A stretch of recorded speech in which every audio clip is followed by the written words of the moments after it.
অনেক দিন পরে কুষ্টিয়া শহরে এসেছি, এর জন্য অনেক কাছের এবং খুব আপন মানুষদের নিয়ে একটু কুষ্টিয়া শহরের মধ্যে চলে এসেছি ঘোরাঘুরি করার জন্য। তো এখানে কুষ্টিয়া শহরে এসেই ভাবলাম যে আগে বেলপুরি আর চা খাই, যেহেতু আমার ফেভারিট চা, তাই এই গরমের মধ্যে আমার সাথে সবাইকেই চা খাওয়ালাম।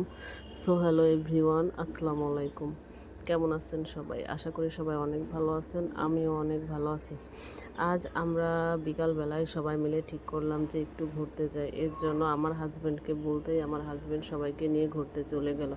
কিন্তু গ্রামে এত গরম আর রোদ, যার মধ্যে ঘুরতে যাওয়া কোনোভাবেই পসিবল না। এর জন্য সন্ধ্যার পরে 6:30টার পরে আমরা ঘুরতে বের হয়েছিলাম। আমি, আমার হাজব্যান্ড, আমার চাচাতো বোন এবং চাচাতো ভাইয়ের মেয়ে, ওরা সবাই আমাদের বাসায় ঘুরতে এসেছিল। তখনই ওরা দুইজন আমাদের বাসায় আমরা রেখে দিয়েছিলাম। তো আমরা সবাই মিলেই ঘুরতে যাচ্ছি এবং বাইরে আমাদের একটা ভাইয়া আমাদের জন্য অপেক্ষা করতেছে। আমরা সবাই মিলে আজকে কুষ্টিয়া শহরের মধ্যে একটু ঘোরাঘুরি করব।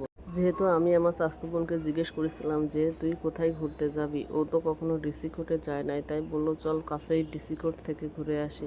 তো সেই জন্য আমরা ডিসি কোর্টের উদ্দেশ্যে রওনা হচ্ছিলাম। যাইতে যাই রাস্তার সাইডে কিছু ভিডিও নিচ্ছিলাম, কিন্তু ভিডিওটা ভালো ক্লিয়ার আসতেছিল না, কারণ চারিদিকটা প্রায় অন্ধকারই হয়ে গিয়েছিল। কারণ আমরা 6:30 বা 7টার দিকেই ঘুরতে চলে গিয়েছিলাম। এখন আমরা ডিসি কোর্টের মধ্যে চলেও এসেছি, কিন্তু চারিদিকটা অন্ধকারের জন্য ভালো করে ভিডিও নিতে পারছিলাম না। তাই একটা দোকানের মধ্যে বসে আছি আমরা। এখানে এসে প্রথমে ভাবলাম যে একটু চা খাই। চারিদিকে এত গরম, কেউই চা খেতে চাচ্ছিল না, শুধু আমার জিদের কারণে সবাই বাধ্য হয়ে চাটা খেলো।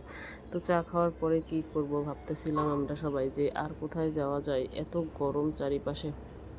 তো পরে ওদেরকে আমি বলেছিলাম যে ঠিক আছে, তোদের গরমের মধ্যে চা খাওয়াচ্ছে, কিন্তু শেষে তোদেরকে আইসক্রিমও খাওয়ানো হবে। এইটা বলার পরে ওরা চা খেতে রাজি হয়েছিল। তারপরে তেমন কিছু ছিল না, তো ভাবলাম যে একটু বেলপুরি খাই। তো এই কুষ্টিয়ার বেলপুরি এত বিখ্যাত যে যে কেউ একবার খেলে সারা জীবনের মতো বেলপুরি খাওয়ার রুচি উঠে যাবে।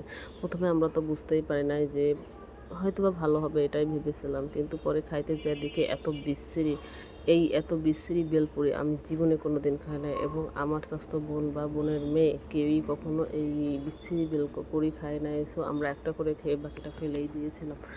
দেন আমাদের ঘোরা শেষ হয়ে গেছে, কারণ চারিদিকে অন্ধকার হয়ে গেছে। এখন আমরা আইসক্রিম কিনে নিয়ে খাইতে খাইতে বাসায় চলে আসব। কিন্তু বেলপুরি খাওয়ার পরে আমার এত খারাপ লাগতেছিল যে মনে হচ্ছিল যে কখন যেন উঠেই চলে আসে। তো হাজব্যান্ডকে বললাম যে একটা পান এনে দিতে। যদি আমার হাজব্যান্ড পান খাওয়ার কোনোভাবেই পক্ষে না, ওকে অনেক রিকোয়েস্ট করে পানটা এনে নিয়েছিলাম। তো সবাই ভালো থাকবেন, সুস্থ থাকবেন। আজকের মতো ভিডিও এই পর্যন্ত। আল্লাহ হাফেজ।